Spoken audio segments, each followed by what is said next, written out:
all you guys are familiar with because we're pretty much famous nowadays.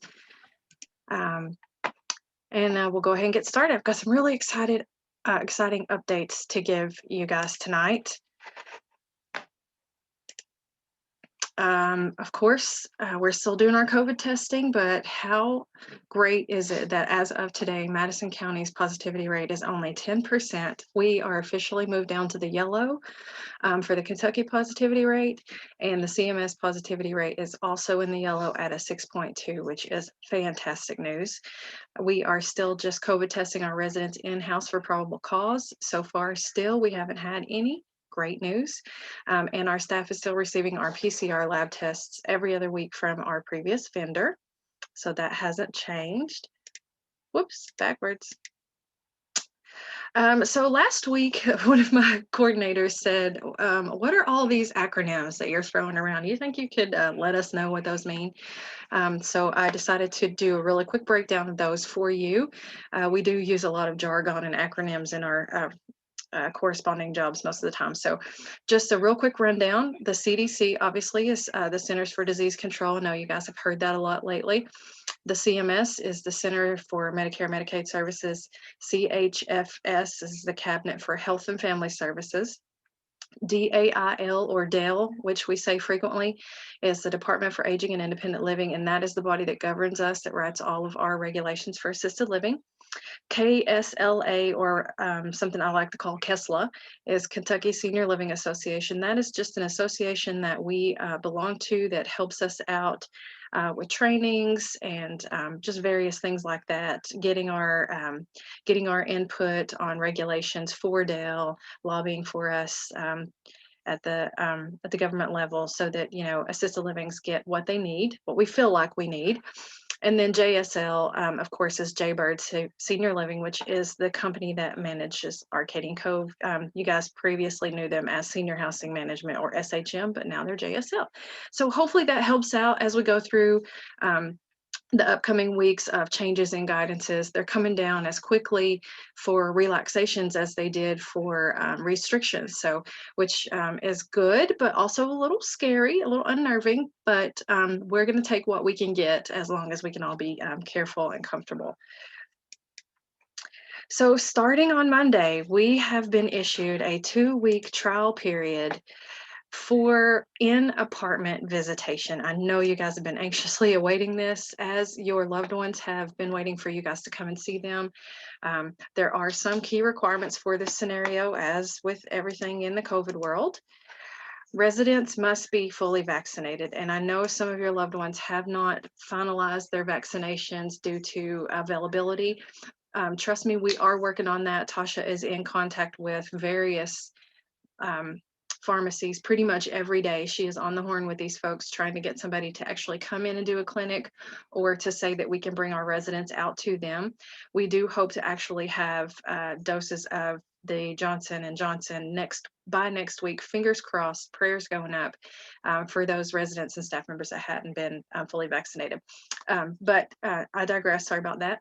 The residents receiving visitors to their apartments must be fully vaccinated. And what fully vaccinated means is that they are either 14 days after a 1-dose vaccination or 14 days after the final dose of a 2-dose series. So like our Pfizer or Moderna, 14 days after their last dose. Per the CDC, the CHFS, DAIL, Jaybird Senior Living, and of course Arcadian Cove, there is not a possibility for us to relax this at this time except for compassionate care. If you feel like you have a compassionate care situation, please reach out to me. You can call me or you can send me an email. Right now I'm displaced from my office, so email is the quickest route of communication, and usually it is anyway, even if I do have a phone. Visitors to vaccinated resident apartments must also be fully vaccinated. The same 14-day rules apply. Or supply us with documentation of a 3-day recent negative COVID-19 test, or participate in our on-site Binax Now Ag test with Arcadian Cove. These are also the same requirements with no exceptions except for the possibility for compassionate care. Each indoor visitation session may only include 1 visitor at a time or 2 visitors that live in the same dwelling.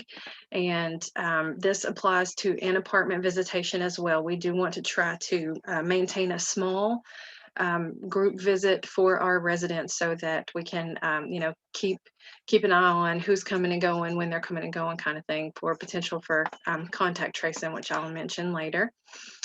Visitors and residents still must continue to exercise social distancing during their visits and wear appropriate PPE. We know this is going to be super hard. So what we want to do is we want to encourage you guys to encourage your loved ones to keep their masks on appropriately, and that is above the nose and below the chin. And I know this absolutely stinks because you guys want to hug each other, and I know that that's probably going to happen anyway.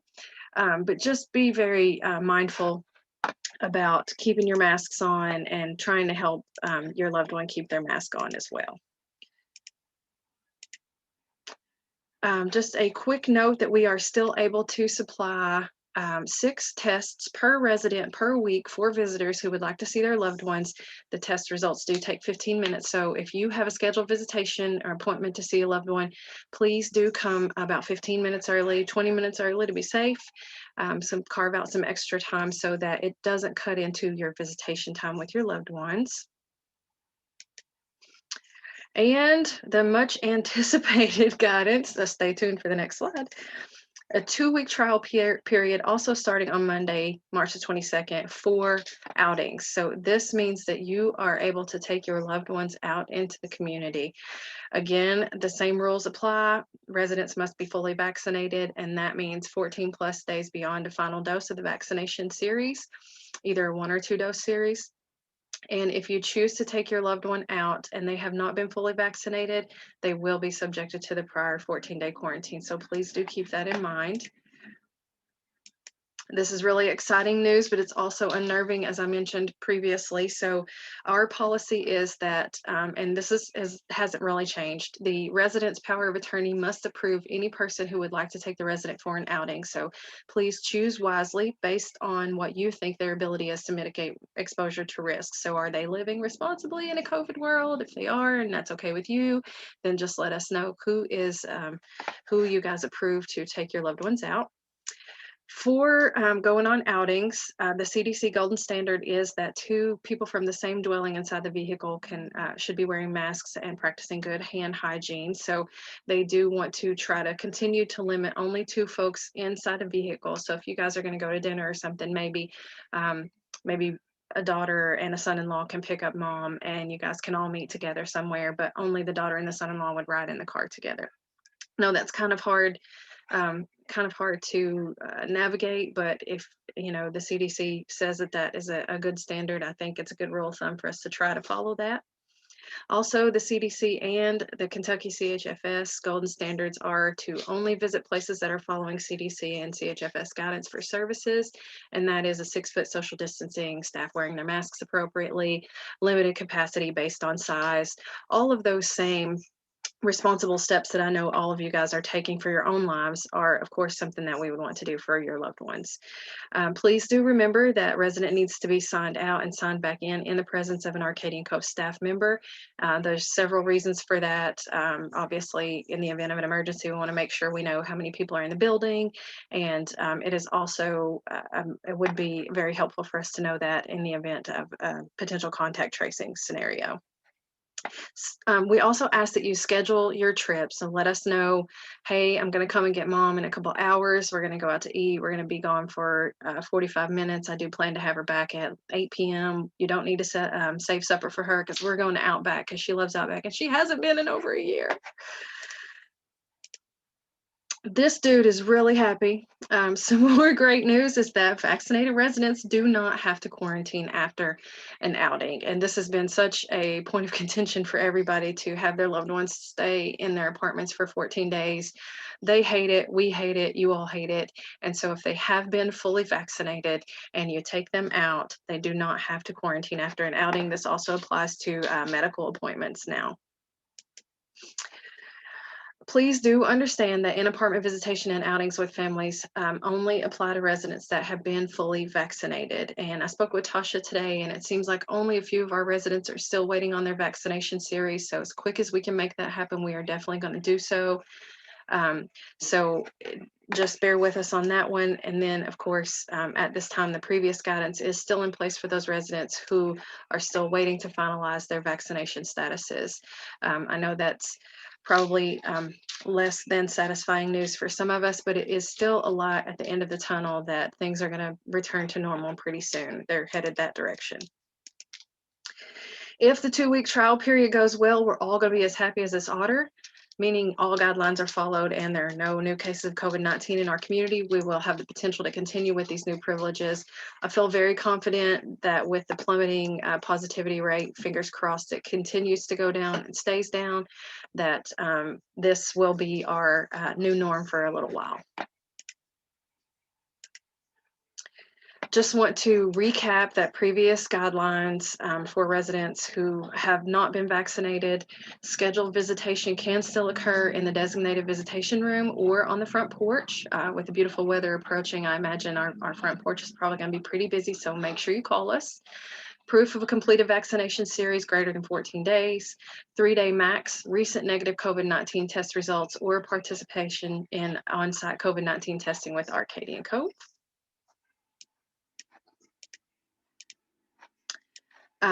And I think I mentioned this already, but just in case, all visitation and outings must still be scheduled. There is still a possibility of an outbreak, and we must do our part to continue to mitigate the risk of exposure to our residents in our communal living environment. We also need to be really responsible in the event that we need to perform or participate in contact tracing.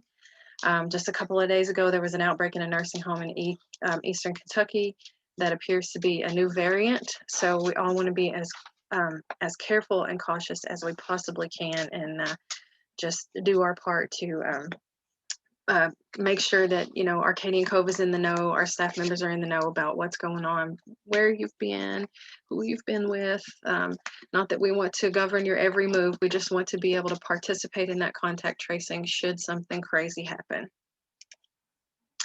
We have resumed lots of our activities, including the famed cornhole, which you can see here is very well attended. The new guidance does state that we are able to have more than 8 residents in a congregate area as long as we're able to properly social distance our residents to 6 feet apart. As you guys know, our dining room is a really good size. We're really happy about that. So we're offering group activities right now to around 13 to 15 participants at a time.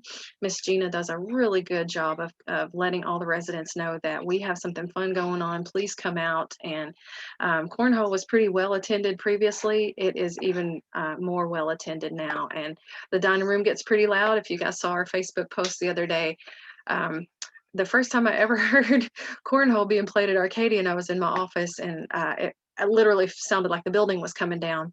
And so for a while, that sound was a little bit scary to me, but it is absolutely music to my ears now, because it's exercise for them, it's fun, it's camaraderie, and they're just cheering each other on, and it is absolutely a wonderful sound. We're all very happy to hear it. So since we can properly social distance our residents in our dining room, that also means that as of last night, we've resumed all 3 meal services in the dining room. So for the first time in a year, we served supper in the dining room last night. We did it again tonight, and we're going to do it again tomorrow. We are utilizing phased dining, which means that our residents are broken up into 2 groups so that everybody gets to enjoy their meals with their friends. Right now, we're still, since our tables are 4 foot by 4 foot, we can only fit 1 person at a table in a properly social distanced manner. So we're looking forward to the time when at least 2 or more people can sit at a table together. But right now it's just 1 person, but it is still a good feeling, and the residents are still enjoying it. As you can see here, Miss Loretta, with her beautiful smile on, was enjoying her St. Patrick's Day peas yesterday. Just a recap of something I discussed on last week's call, which we only had actually 1 participant. I understand that in the middle of the day it's a little hard to participate, but scheduled medical transportation is first come, first serve. So please call us as soon as you know you have an appointment for your loved one. Let us know so we can get that on our schedule. We can't guarantee transportation for everybody on a whim. We know that you guys are busy during your day working as workplaces are opening back up, and we want to be able to accommodate everybody's appointments within reason. So please call us as quickly as you can to get that on our schedule. We are not able to call your doctors and make an appointment, or I'm sorry, your loved one's doctors and make that initial appointment. That does have to happen by a POA or healthcare surrogate. So if you guys call and make the initial appointment and we're not able to accommodate transportation for that, you can call and give permission to Arcadian Cove to reschedule the appointment as appropriate so that we can accommodate that transportation with you guys. Since we're moving back into more of a normal situation, we will need to resume charges for medical transportation outside of Madison County.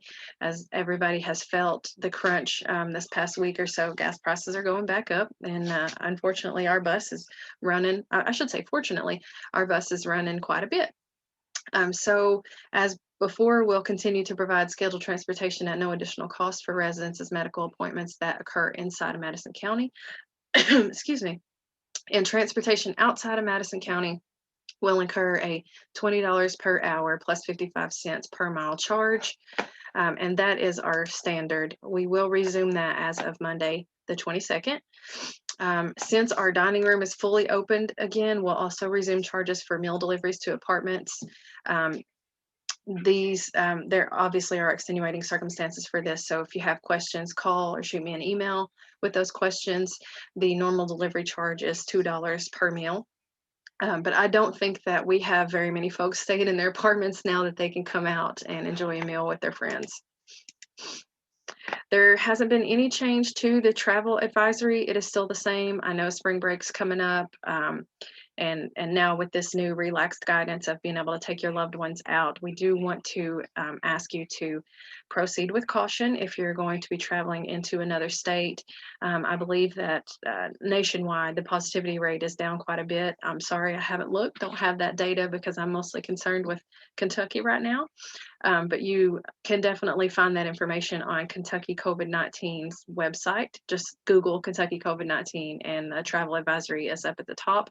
But I checked it this morning and it is still the same as it was since December the 14th. I think they just want us to be careful. We are still working to keep your loved ones safe, so please do have patience with us during this trial period. And as we get new guidances, as I mentioned early on, the changes and the relaxations are coming almost as quickly as the restrictions came at the beginning of the pandemic this time last year. So bear with us as we work through the process. I mentioned last week there are several steps for us to be able to implement a new process. Fortunately, for the in-apartment visitation, our plan was already written and ready to go. And Jaybird Senior Living already had their plan written and ready to go. So they kind of coincided. They worked out really good that we were able to just go ahead and get that moving for our residents and for you guys this coming Monday. Oops, sorry about that. The 90-day buffer question is still a question. So Kentucky CHFS seems to have relaxed this 90-day buffer. They have removed that information from their guidance, but our regional nurse says there hasn't been any change in the CDC. So right now we're still going to uphold that 90-day buffer, but I do think that it's coming down the pike that clinical data is looking good. And we will probably be able to just abandon that whole 90-day buffer scenario pretty soon. That's definitely what we're hoping for anyway. We're hoping this vaccine lasts for as long as it can possibly last. And then, of course, if you have any questions or you want to schedule your visits and your trips with your loved ones to take them over to the park or wherever it is your little heart's desire, just as long as you can be careful, just give us a call. The best times to call are 10 to 4, Sunday through Saturday, to schedule those trips or visits or front porch visits or in-apartment visits. They have not mandated a specific amount of time for you to be able to visit with your loved one in the apartment. We just ask that you let us know that you're coming. They do want us to limit our capacity, by a certain percentage. And so we want to just make sure that we don't go over that percentage within any given time. So just give us a call and schedule that up. At this time, I'm going to stop screen sharing. And if anybody has any questions, please feel free to unmute yourselves and fire away. Hi, everybody. Got a good crowd tonight. So Chris, I have a question. Fire away, Miss Tammy.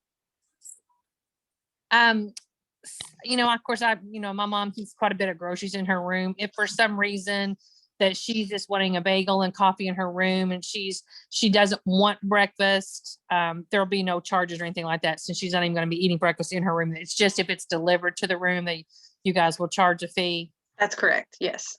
Okay. And then just to clarify, make sure I'm hearing you right. If I want to come and visit her in her apartment, I just need to call you guys ahead of time and let you know what time I'm coming. And there's a chance if there's more people there, I could be denied that time, or is there so many people at a certain time you're letting in the building? Yeah, we want to keep the max amount of visitors to around 10. I don't know that we've ever had 10 visitors in the building, except for when we're having one of our beautiful events, which I can't wait to have. But for now, I think we just want to kind of keep it to around 10. That's been our guidance so far. So just give us a call and let us make sure that we have room for everybody. Okay, thank you. Thank you. I see there is a question in the chat. Can minor children be our +1? The answer to that is yes, but there is a potential, and I don't have the guidance to this yet. There is a potential that we might ask to fit them with a N95 mask, or have them participate in a COVID-19 test where they would either swab themselves or the parent or guardian would swab. And if the COVID-19 test is, and I hope to have the answer to this by tomorrow, if it's the COVID-19 test, then we'll have just a waiver form that has an extra line on it, the same waiver that you guys are signing for yourselves. We'll have an extra line on it saying, I'm the parent or legal guardian of so-and-so, and I give my consent for them to participate in this COVID-19 test. As you guys know, if you've been there and had our tests yet, they're minimally invasive. You don't have to tickle the backside of your eyeball. There's no concerns that you're going to puncture your sinuses. They're pretty easy. I have jokingly said they're like pregnancy tests for your nose. So you just kind of get a little booger on there and stick it in the card, and you're good to go. I see you laughing, Karen. Thank you. I appreciate that. Does anybody else have any other questions?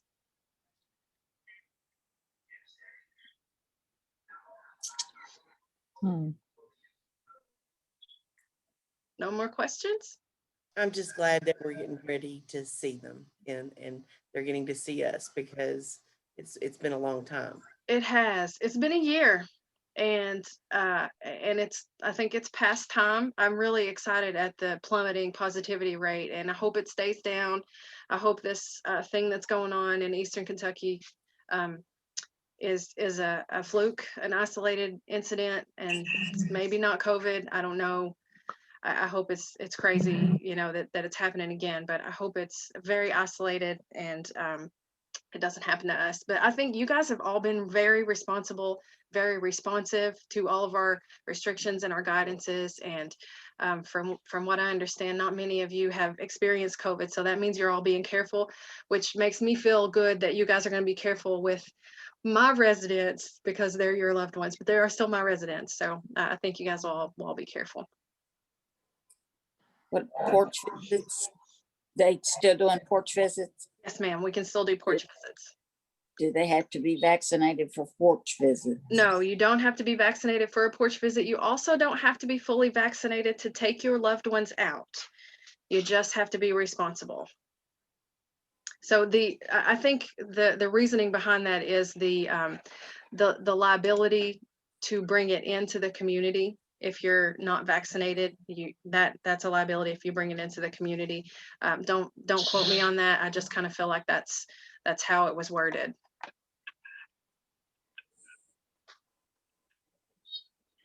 Anybody else have any questions? Anybody else as excited as I am? Yes. Yes. Yes, us too. Us too. And just Everybody. very thankful for all the precautions and the things that you all have done, went above and beyond to keep our families safe.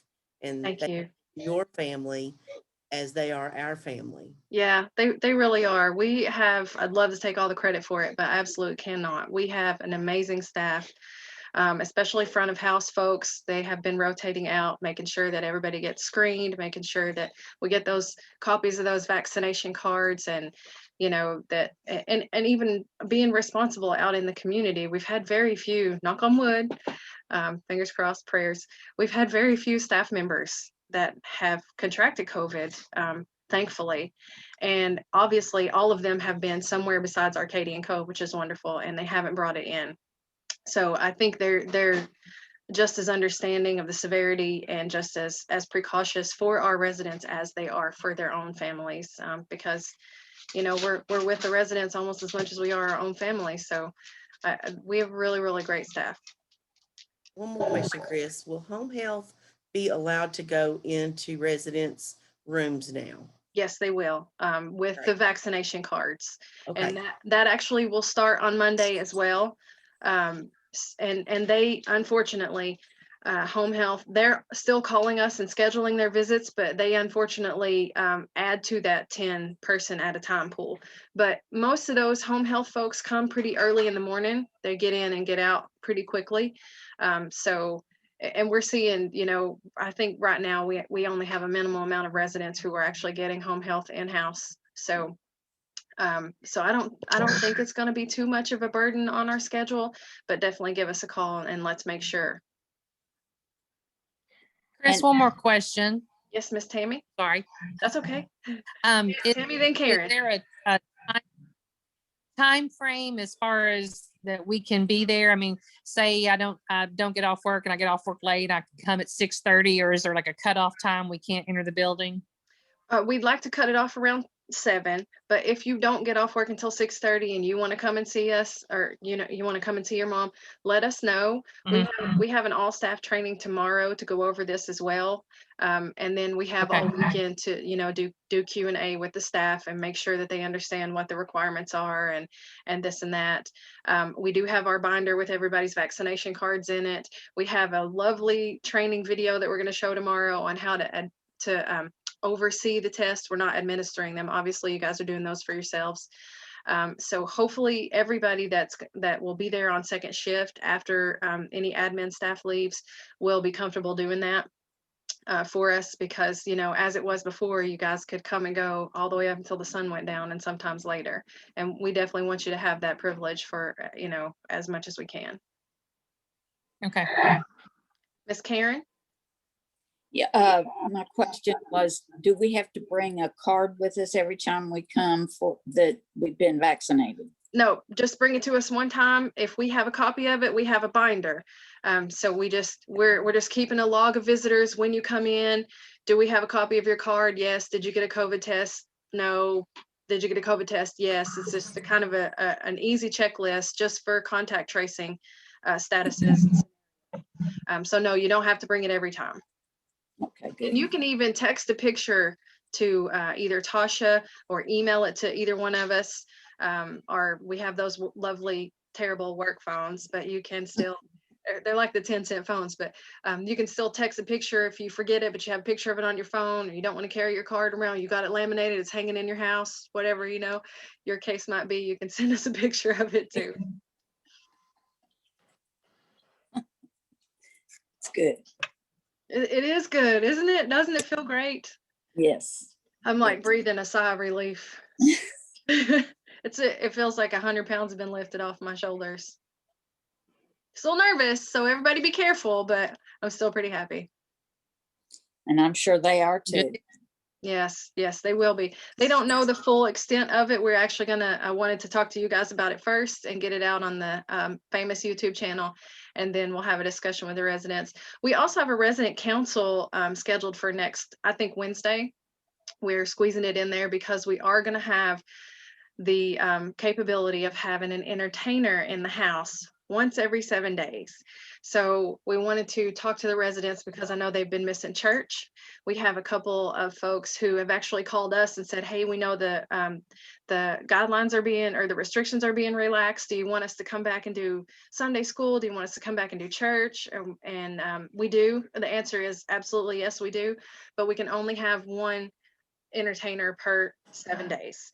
And then, of course, we have to follow the socially distanced guidelines. If we have someone coming in to do preaching or singing, we actually have to be able to move them a full 10 feet away, because singing and people who are animated like myself and talk a lot and talk loud, our spit goes farther. So they think that 10 feet is the safety zone. So we have to be able to, yep, we have to, just like that, Miss Karen, we have to be able to have them back 6 or 10 feet away from the entertainer, which we'll probably do around 12 if we can, 6 feet apart from each other.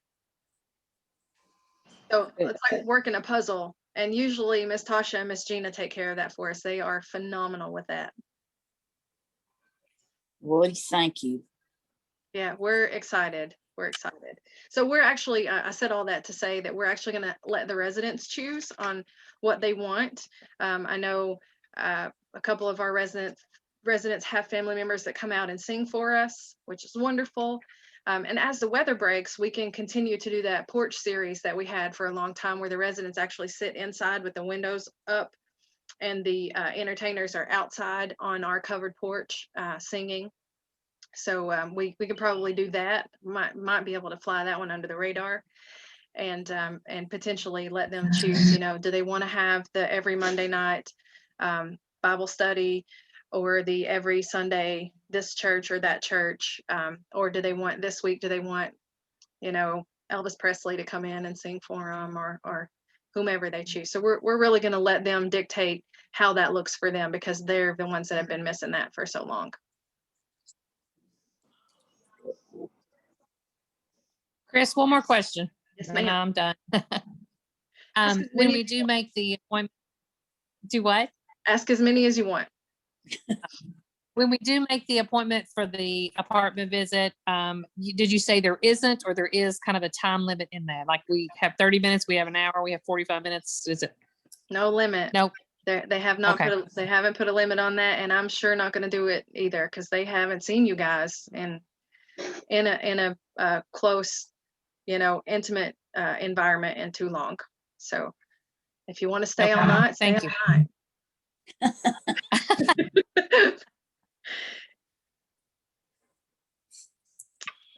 Anybody else have any other questions? Chris, will there be limitations on how long the resident can be out and about? And I may have, I don't Like- think so. Yeah, I don't think so. The only thing is that we, I'll verify that tomorrow. We didn't actually, that's not a question that I asked, and that's not something they covered. So I'll verify that tomorrow. okay, But I don't think that they've put a limit on that. I believe just, you know, if you're practicing your golden standards of masking and hygiene and socially distancing and places that are being responsible, I think it's really going to be up to you guys and the resident on how long they want to stay out. We just need to know when they're in and when they're out, and that's the same as it's always been. That hasn't changed. and as long as we have our 2 vaccinations, we do not have to be tested. Is that right, when we come in? That's correct. Yeah. Okay. I've got a chocolate lab, actually a Kentucky allergies are going on right now too, so I it's know.